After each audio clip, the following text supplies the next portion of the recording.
Are you ready for me to take a deep dive into one of your statements of purpose? Stick around and let's go ahead and optimize this thing today on Navigating Academia.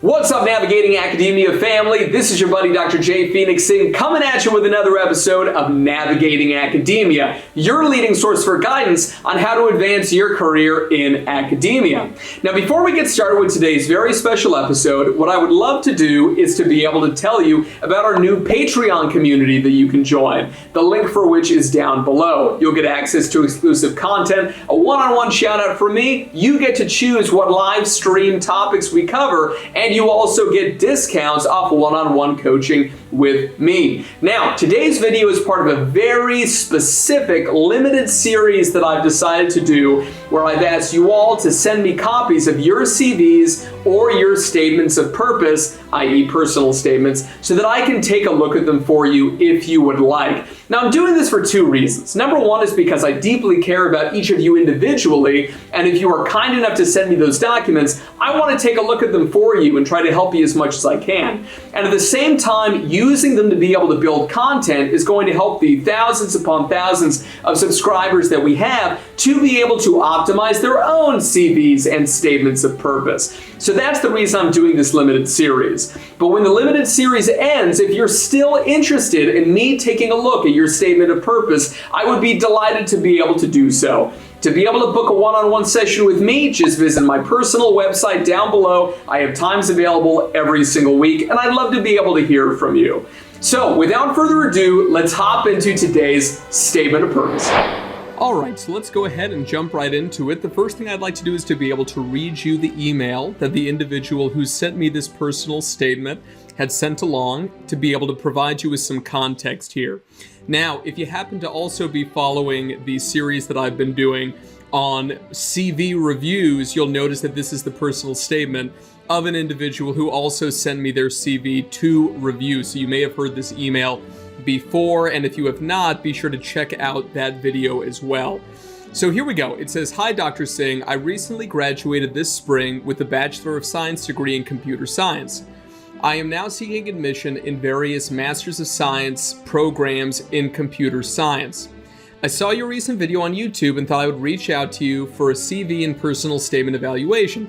I honestly appreciate you doing this for your subscribers. I'm a person who really slacked off in undergrad for the first 3 years." Now, if you don't know what slack off means, this essentially means that you didn't do what you arguably should have been doing. So maybe you didn't do particularly well in classes, maybe it was something where you didn't take the right course load, maybe it's something where you focused more on something like, let's just say, socializing, for example, as opposed to academic performance, or maybe you just didn't know what you wanted to do for the first several years, and so because of that, you just chose no direction as opposed to choosing a direction. There's a lot of different definitions of slacking off in that regard, or certainly a number of different reasons why that may have taken place. I go deeper into that in terms of my CV review if you want to watch that video. So back to the letter now. "I barely networked and never even held an internship. It was during my senior year where I found my passion for a field in computer science called data management. As a result, my CV is not great at all, so you can watch that video. I'd still really appreciate it if you go through my files and evaluate them as they are." And so that's what I'm going to do for this individual as part of this video. I'm going to provide as much feedback as I can for all of you watching this video in terms of my thoughts on the process, as well as how not only this personal statement, but your own can be optimized. So make sure whether or not you're in a program in computer science doesn't really matter. Most important thing is that you're here with me today. And obviously, as I mentioned previously, if you'd like me to do this for your own personal statement, then be sure to get in touch with me. Okay, so here we go. As you can see, my little cursor here is going to be kind of flying around. So before I even take a look, for me, I've been doing this for 18 years now.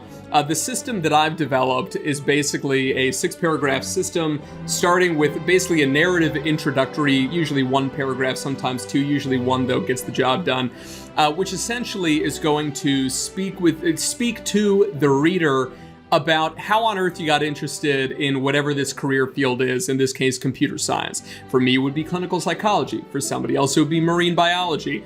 But you gotta hook me, you gotta pull me in. You can't say anything overly high sensitivity or anything it sounds terrible, guys, but it's true. I read many dozens, if not hundreds of these a year in clinical psych PhD programs. Last year, a colleague of mine at a top tier university told me that every single individual, every faculty member who's accepting graduate students got over 125 applications. Can you imagine reading dozens, if not over 100 personal statements? As you can imagine, this is something where something really needs to stand out. And so because of that, making overly high sensitivity statements, like for example, in that psychology example, saying something like, I've always wanted to help people. It's like, well, I hope you've always wanted to help people. You're applying for a clinical psychology doctorate, right? So I'm hoping that that's the case. So something like that is overly high sensitivity, okay? So these are the sorts of things that we want to weed out. Obviously, if you're not sure if something's overly high sensitivity, then, get in touch with me. We can talk about it in a session. But that's kind of paragraph number one, or part number one, if nothing else, is kind of a narrative introduction. You got to hook me at the very beginning. You got to walk me through a given kind of the evolution of how you got interested in the field, and at the very end you essentially need to make it clear that in light of all of this that I've just told you, it made me passionate about the field of X, in this case computer science, right? And then after that, we're usually going to have 3 separate paragraphs. In some cases the 3 are going to be combined into 2, never into 1. So basically, these are going to cover 3 different areas. So one of the paragraphs is going to focus on nothing but your academic performance, academic experience as an undergraduate, or if you've already done some grad level work, you'll focus on that as well. Never high school, you're applying for grad school, right? Or at least in terms of this particular personal statement. We're applying for grad school, we're applying for a master's program, right? So I need to hear about your undergrad academic experience and performance. Now, for this individual, they've already laid it out for me that they didn't do that well, okay? And so because of that, it's important that they explain exactly why, and that they have a good story as to why. So again, I haven't read the personal statement yet. I haven't even looked at it, right? Now, why am I doing this where I haven't even read it once? Because the individuals who read your personal statement in the real world are not going to read it 3 times. They're going to read it once through. Okay, so it's really important that the initial reaction that somebody has is a good one. And so what I would expect is that if somebody has a bad GPA, or I don't know if it's bad or not, I haven't read it yet, but if it's a GPA that's not great, there needs to be a very clear reason why. And it can't be, I didn't know what I wanted to do, or I switched fields because I thought that I wanted to do something else, but now I want to do this, or, I slacked off, or anything like this. None of those are going to fly. Even if, trust me, they can be honest, and I love honesty, obviously, right? That said, I do not want something that basically just says, oh, I didn't know what I want to do, so I have a bad GPA. Because you're competing against people who don't have that situation, okay? So that's important to take into account. Okay, so anyway, that's what I'm looking for there, is what's the story behind the low GPA or the slacking off. The next one is, the next paragraph that you would have is all about your research experience. Talk to me about, because especially if it's a research-based master's or doctorate, right, then it's really important to talk about, your research background. Now, if it's a doctorate, like let's say a PsyD instead of a clinical psych PhD, then you would have a practice-related paragraph first, right? So if it's anything like that, could be an MSW, Master's in Social Work, you'd have a practical paragraph before a research-based paragraph. But ideally, you'd still have the research-based paragraph, right? Now, let's say that you don't have any research experience, or it's just incredibly minimal. Then maybe what you would want to do is you would want to combine the academic and the research experience, right? Or maybe you only have clinical research experience, i.e. the research experience and practical experience paragraphs. Maybe you would collapse those 2 together. But at the end of the day, there's not one big old paragraph in the middle there, right? So academic experience, research experience, practical experience, and then you have a paragraph that talks about goodness of fit with the program, and with especially with the supervisor, if it's a doctoral degree, especially a research-based doctoral degree, and then you have a nice tight closing at the very end.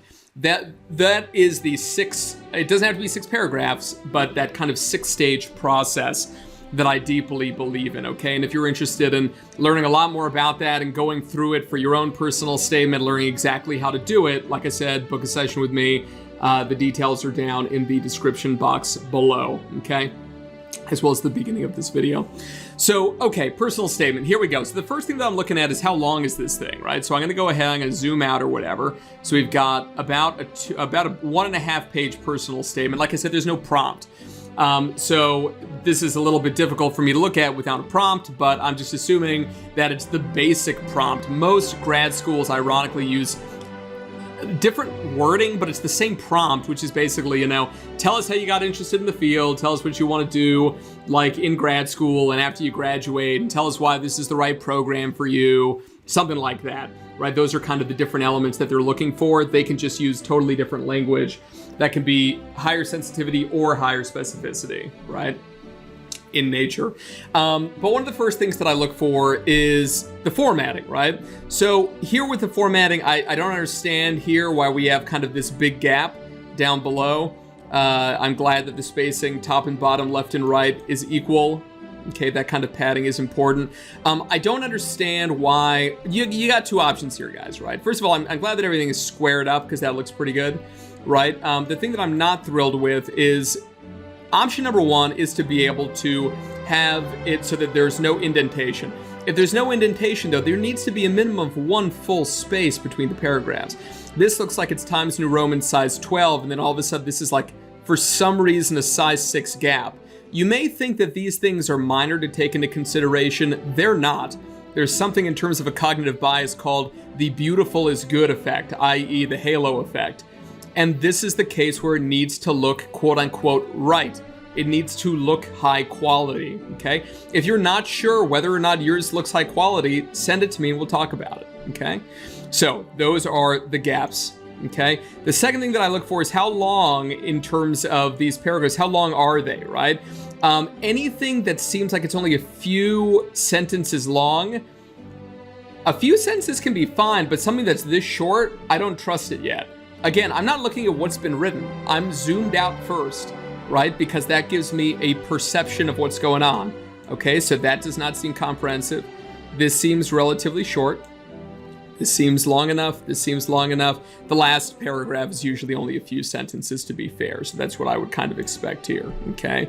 So that's the next thing that I've got. So remember, in terms of what I'm looking for, I'm assuming that the first 1 to 2 paragraphs is giving me a general introduction in terms of something that's it's gonna hook me, it's going to get me excited about reading the rest of this personal statement. It's gonna give me a narrative, right? After that, I want to hear about academic performance in some way, shape, or form, because I see things like GPA here, so I'm assuming I'm gonna see that. After that, I'm either looking for clinical experience, or I'm looking for, not clinical, practical experience, or research experience somewhere here. And then at the very end, again, here it seems like in general, there's the strategy of tell me about the program and hopefully tell me about a supervisor who's there who may be interested in mentoring you. That said, we're not dealing here with a doctoral program, dealing with a master's program. And so because of that, having a strong sense of who your target supervisor is arguably less important for this kind of a degree, okay? So let's go ahead and jump right in. I'm gonna read literally sentence by sentence. This is the first time that I've looked at this, and I'm going to give you my straightforward feedback, okay? So here we go. After having a successful final year in college, okay, already there, what does that mean? Successful could mean all kinds of things. Socially successful, academically successful, personal development successful, I don't know. In college, I am yearning, do not use the word yearning, to gain more in-depth knowledge of computer science. Okay, that's not a good opening sentence. Okay, so it doesn't hook me, it doesn't pull me in. Obviously, if you're applying for a master's program or any kind of graduate program, you want more in-depth knowledge. Right, so this is something where you're making yourself average. That's not good, right? We want to make sure that we're making you seem like a total rock star here. Doesn't get us off on the right foot. Okay. Second, I also seek to gain practical experience and build a network. Okay, so using a term like also or and these sorts of things this early in a paragraph, this early in a personal statement is also not good. This is something that pretty obviously could be added as a secondary dependent clause here attached to sentence number 1. The other thing is that obviously if we're in computer science, the term build a network could be taken very literally. You could build like a network, right? So because of that, what does that mean, right? Okay, this is very, oh, no. Never use a word like very, extremely, very, sorry, not very, really, any of these sorts of things. These are what we call subjective language. Some people call them emotional language. Some people get very upset that, which is ironic, I guess, right? Because emotional language. But it should not be something that you should get offended by. Anytime somebody says emotional language, that just means that it has an emotion attached to it, like something being very important. That is completely subjective language, right? So we don't want to use that, right? You can say something like, that is important to me, okay, right? But when you say this is important, right? So gaining in-depth knowledge, practical experience, and building a network, right? This is very important to me because, okay, well, there should be a comma because this is an independent clause. Because I believe a network and professional experience. Okay, so that doesn't make sense to be able to have it in that order because in the previous sentence you said practical experience and build a network. Now you're saying network and professional experience. This doesn't make sense because even if you didn't combine sentence 1 and 2, sentence 2 and 3 could be combined, right? I also seek to gain practical experience and build a network, comma, because I believe, such things to be quintessential in establishing a career. Quintessential I don't love, but it's fine, right? To establishing a career. Okay, but a career in what? Doing what? It's obviously not important to the preponderance of careers, right? Especially in terms of like computer science. I mean, practical experience. Building a network. Building a network is important, but I don't think it's quintessential to establishing a career depending on the field that you're in, right? Due to these reasons, again, this is, you're tying all the sentences together, but you haven't actually said anything. Due to these reasons, along with the fact that I will get to work with state-of-the-art technology / facilities and expert professors. Okay, that doesn't make sense to say due to these reasons I aim to pursue, right? An MSc Advanced Computer Science degree at Newcastle University. Okay. I don't understand. So basically what you're saying is that you want practical experience to build a network, which is something you could do absolutely anywhere, and working with state-of-the-art technology facilities and expert professors, which every university is going to say they have, that you're aiming to pursue an MSc Advanced Computer Science degree at Newcastle University. So it doesn't make Newcastle University sound good. It makes it sound like every other university in existence that offers a computer science degree program, okay? So this first paragraph, it doesn't give me a narrative, it doesn't give me a story, it doesn't tell me why computer science is important to you. It really does not do anything for me, okay? Paragraph number 2. I was not as driven in my earlier years as I am now. This could mean that when you were a toddler, when you were 3 years old, that could be your earlier years. So I think that what you're saying is that in college you were not, but that's not a great way to be able to begin a paragraph, right? Because you're not giving any kind of a justification for what you're about to say, okay? Next sentence. Due to a lack of inspiration combined with my battle against tuberculosis, I once had a 2.7 GPA on a 4.0 scale with only 2 semesters left to go. Okay, first of all, it's a colloquialism to say left to go. Never say something like that, okay? You can say left in my undergraduate career, something like that, okay? Okay, lack of inspiration is not good. Right? This is something where the honest answer behind that is a lack of inspiration is a cop-out, right? And that can be very hard to hear, right? But it's true, right? It's not, the world doesn't owe anybody understanding. It does not owe me understanding. It does not owe you understanding. If you had a lack of inspiration, arguably don't go to college until you can figure it out, right? And I know that's really harsh to hear, but it is also true, okay? So this is one of these things where it is way better to do battle against tuberculosis, right? How long did, first of all, I'm not sure if it's capitalized or not, because it's a condition, right? But we need to know way more about that. That is your angle. That is your way of, to the extent possible, fighting this thing. Not a lack of inspiration.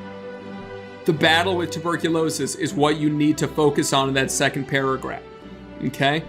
It's not good to basically say, there's a word called the nadir. The nadir is the lowest point.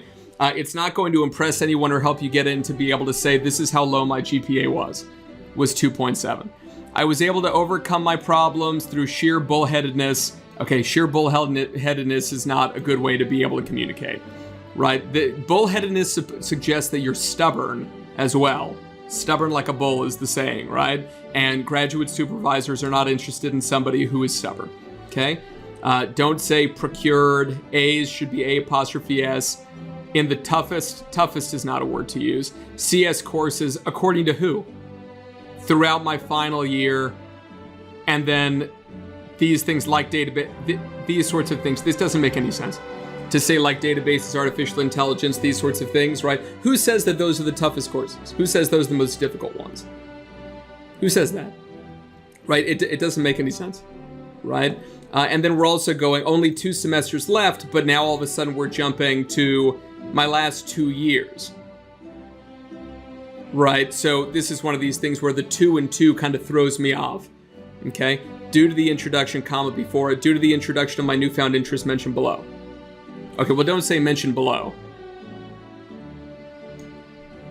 Okay, so there's no structure is one of the big issues that I've got here, right? There's no structure, there's no cognitive priming telling me where we're going. Basically, from this first paragraph I got, I like computer science, and I want to go to grad school for it. That's what I got from paragraph 1. Paragraph 2 is I kind of screwed the pooch the first couple of years, and then I did my best the last couple of years and pulled it out with a 3.5. But again, the reason why was a lack of inspiration, right? Which is not great. Again, it's almost like just placing that first suggests that it's more important anyway than battle against tuberculosis. Not great. Okay, next. One of my primary interests in the field is the field of databases.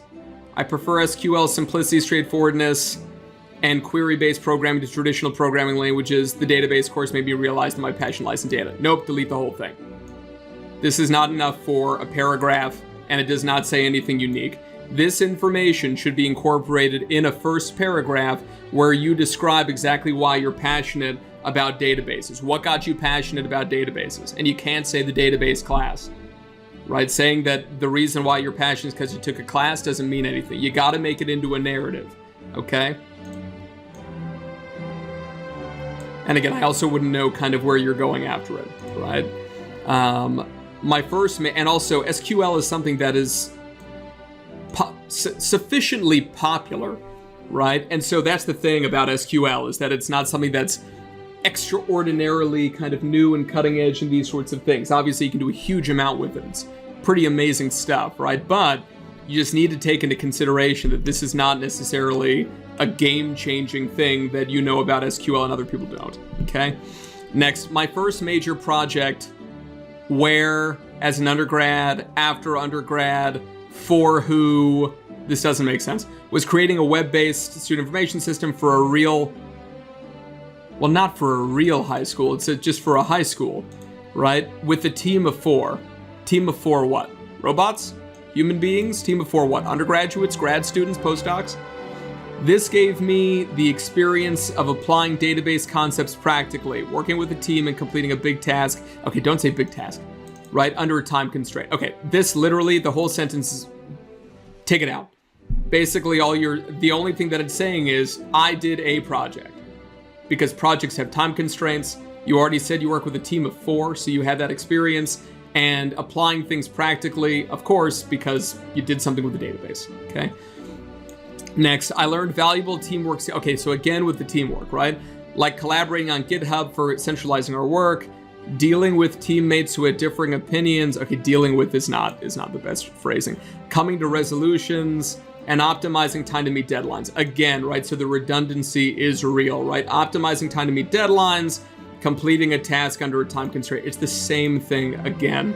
I self-taught languages and software that were unknown to me in a short span of time. Again, we've got the time thing again, and then self-taught languages and software. That does not make sense. You would say something like, I taught myself languages and software that were unknown to me in a short span of time. But what were they? Why did you need to learn about them? What was the conflict that resulted in you thinking that that was necessary and this kind of stuff? This is much more interesting, right? And it's not appropriate in this kind of writing in terms of for a personal statement to say, for example, basically in any case. Okay, I learned PHP and HTML in 2 weeks. Nope, there is nothing in here that is the numeral 10 or above, so you would spell that out, TWO weeks, to create the website interface for the SIS. I was able to figure out is a colloquialism, don't use that phrase.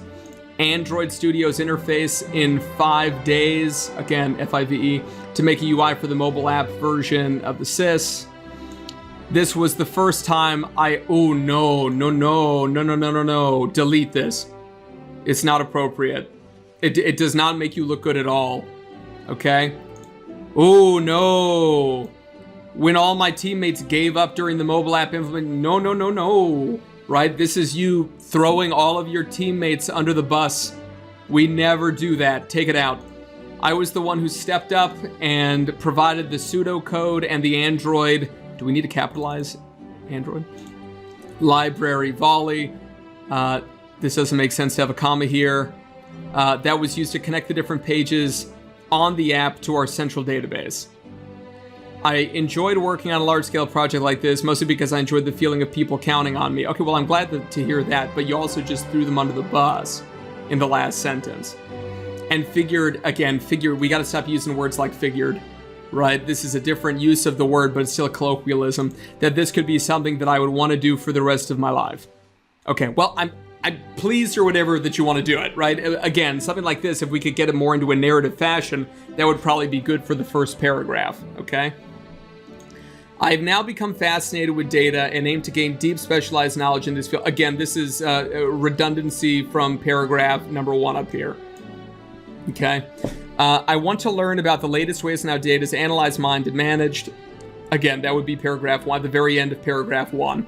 I wish to learn about how cloud computing is related to data management, how machine learning is used to analyze data, how emerging technologies like graph databases work, and how they're being implemented by companies. Okay, so this is essentially just a more specific form of what's said in the previous sentence. Again, the paragraphs are just not well structured. There's got to be a topic sentence, supporting evidence, and a closing sentence. The closing sentence needs to transition you into the topic sentence of the next paragraph. Right now, the way that it comes across to a reader who does not have the pleasure of knowing you is that this is just a whole bunch of thoughts thrown onto a screen in stream of consciousness. Okay, this is the way that it comes across. Again, guys, I know that the way that I go through this is super harsh and super rough. This is exactly how somebody's actually going to go through it. If I wasn't doing this as an educational thing, I would have stopped reading after paragraph 2. Okay, I'm just going through the rest of it as a learning exercise for everybody, right? But you just need to know that that is what's going to end up happening here. That's how serious this is. That's how high the competition is, okay? So we really got to get these things in good shape. Next, I also have an interest in cybersecurity. No, this is not how we do. Never use something like and or also and such in the topic sentence of a paragraph. This is also, to the extent possible, unless you're trying to be punchy, there's no need to avoid compound sentences or complex sentences. This is actually a problem, right? To have something that's only a one-clause sentence here doesn't make sense. As class I took, or a class I took, no. Just say, I took a malware analysis class which introduced me to the world of ethical hacking and analyzing assembly code to figure out, again, no more figuring out, please, vulnerabilities in files. I started appreciating assembly language, since I now understood the powerful application of its one-to-one. Okay, why is there no hyphen after the word one, but there is between 2 and 1? That doesn't make sense. Mapping with machine language, using hacking skills like never use the term etc. ever in a personal statement in the CV. If I see it, I'll fly to wherever you are or bop you on the head, okay? Don't do that. Using hacking tools like Netcat and Metasploit to analyze. Do not use backslashes, please. Not even for something like and or, him, her, and so on and so forth. Do not do it, please. Okay? To analyze and infect or infect. Software. Ooh, no. Made me ecstatic. No. Ecstatic, very emotional language.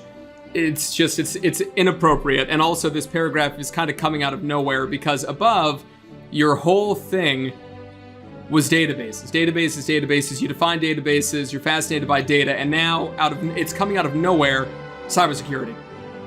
Okay? And there's no structure to it. It's just saying that you took a class and then all of a sudden you're using hacking tools and made you really happy, okay? I also realized I have an affinity for analyzing and reverse engineering code. Now that I have learned about the various tools and techniques to analyze, okay, again, no. I wish to know how to protect them from these attacks. I want to learn how to encrypt files. Okay, so there's this habit, both in that sentence there, and then earlier on, I'm trying to remember where exactly it was, where it was basically, here we go, right? Where it's just a list of the things that you want to learn, right? That's not really appropriate to do in a personal statement. Okay, so I would figure out a way to be able to kind of take those out or reframe and reword those, okay? So that it's not just kind of a list, right? Lists are not good for personal statements. Now, basically what we've said, let's go ahead and we'll recap real quick, right? Is I like computer science and I want to go to graduate school. I wasn't inspired and I was very unfortunately sick, the latter of which is much more important, but I took a lot of classes. Based on these classes, I found two interests. One of them is databases. Here's all the info on that. And I had one very special experience with it. And cybersecurity. But we've incorporated in that one paragraph what you like about it, and also that you took a class on, and also what you want to learn, i.e. we took all three of these paragraphs and bunched them into a few sentences here. Okay, and now we're shifting to the program. Okay, so I want to see goodness of fit, hopefully supervisor, and then I want the closing. Newcastle University is a perfect fit for me, comma, primarily, comma, because of the modules it offers. No. So is a perfect fit for me, comma, primarily, no, comma, because of the modules it offers, right? Why modules? Why the use of modules? Is it online? They are, okay, what is they? What does they refer to? I know that you think that it means modules, but they are in line. I could think that, okay, they meaning university, even though it's singular, are in line. Again, in line is a colloquialism, avoid it. With the interests I have described and shall provide me with a comprehensive education in computer science. Well, obviously, it's a master's program. It's going to provide you with a comprehensive education in computer science. This is a meaningless sentence. Two meaningless sentences. Avoid. Modules such as big data. Okay, why are we capitalizing things now? Up here, did we capitalize when it came to databases and stuff? We could have, and I just missed it. Okay, we did. Okay. In terms of these things. So we did capitalize it there. So we're being consistent, which is fair enough, right? Cloud computing, information security, and trust, among others, is the same thing as etc. Right? Are exactly the types of course I'm looking for. First of all, you end up the sentence in a preposition, right? For which I am looking, not I am looking for, okay? And not exactly the type of courses. Again, the issue here is that you're not making yourself stand out in this document, right? You're basically saying, I want to do a master's because I'll learn a lot. And you have a cool curriculum. But are these things, is it something where, why Newcastle though? Right, what do they have? I mean, presumably things like cloud computing, system security, big data analytics, these have got to be courses. I'm not a data analytics guy, even though I used to do software development. I had a whole team of software developers working for me for years, right? This is something you can learn at so many universities, so many programs across the globe. Why this? Okay, why this program? The individual project is also something I look forward to. Again, you end with a preposition, not good, right? And the individual project, I have no clue what that means. Is that a master's thesis project? I don't know. It will give me, again, it is referring to what? Will give me the chance to apply my knowledge and make an impact in the real world no matter how small. No matter, take this out. Again, it's a diminutive. It's suggesting that you're not going to make a difference. Okay? And also just this idea, it's like, well, of course, if there's a project, you can apply your knowledge. And of course, any application of anything makes an impact. So again, the sentence doesn't really mean anything. I want to know about Newcastle, right? It will develop essential problem-solving skills and research skills. Just remove skills here. Just let it be problem-solving and research skills, which shall indefinitely, no, do not use the word indefinitely. And why is there a comma after it? Delete. Boost, do not use the term boost. My career potential in the industry. It will give me the chance to network. Again, stop it with the networking. With great academic minds, no, this is really ivory tower type speech. That's not the case. And professors, suggesting that the great academic minds are not the professors, which will in turn help you to establish your career. Okay, but you just said career potential in the industry in the preceding sentence. I welcome the challenge of undertaking a project like this. Again, this is a problem. You say a project like this, but then up here you talk about an individual project. Are these the same things? I think what you mean is undertaking a master's like this, since it will promote growth and wisdom, not necessarily wisdom, just, your knowledge base, which is, after all, my ultimate goal. This is a colloquialism. Don't write like that. Okay, and also there's no need for a comma before which, because there's no independent clause after it. Okay, Newcastle City is very... Okay, let me tell you, from the jump, delete this entire paragraph. I haven't even read it. No, this is... Guys, this is me. You guys know me. I'm hyper blunt, and you know that I can come across as a dick, and it's unintentional. I do it because I love you. Okay, nobody cares if you like this city where the thing is. This is not undergraduate. You've told me nothing that's unique about the program at all. Nothing. Nothing about what makes it stand out for you and why it's number one over anything else. And now you're telling me you like the city that it's in. I would reject immediately. I would love to be in a city that has a majority student population, since it would help me connect with academics who are in the same age range myself. That's for undergraduate. Okay, this is graduate school. This is not undergrad. This is not important. I also like the fact that everything is at a walkable, no. And the campus is absolutely gorgeous. Okay, no. Under no circumstance, delete the whole thing. I have found that I learn most optimally in an academic university setting, so the setting that this entire city offers is something of a dream come true. Absolutely not. Close it. Close it. Delete the entire thing. Guys, no. This is not a personal statement that will get you in anywhere. It makes you come across poorly, okay? Again, I know super duper rough, but this is the reason I'm going through these for you guys, okay? Because this is something that is not abnormal for me to be able to see, okay? So, narrative intro, academic experience, research experience, practical experience, goodness of fit with the program and the supervisor, and then close it up thanking them for their time and appreciating their consideration. Okay, that's how this needs to be done. Guys, as you can tell, every personal statement needs to be looked at with a fine-tooth comb, okay? And it cannot and should not be looked at only by family members, professors who like you, and also by people who have some subjective arrangement with you, like your friends. Friends, family members, career services people rarely know what they're doing, okay? Because they try to be, a master of none, jack of all trades, right? They got to look at things from every potential field, right? You need to have somebody objective. It can be me, it can be somebody else, but it's got to be somebody totally objective who has no desire and no skin in the game other than to help you get in, okay? So with that said, I'm going to put the email address below, or the website below rather, where you guys can get in touch with me, book a session, let's go through and let's figure out how to be able to, for all of you, let's figure out how to be able to optimize your personal statements. All right, have a good day. Thank you so much for stopping by, everyone. It's a pleasure to have you here as always. If you enjoyed this video and you'd like to see more in this series on navigating academia, please click on one of these links over here to be able to view more original content. I hope to see you there.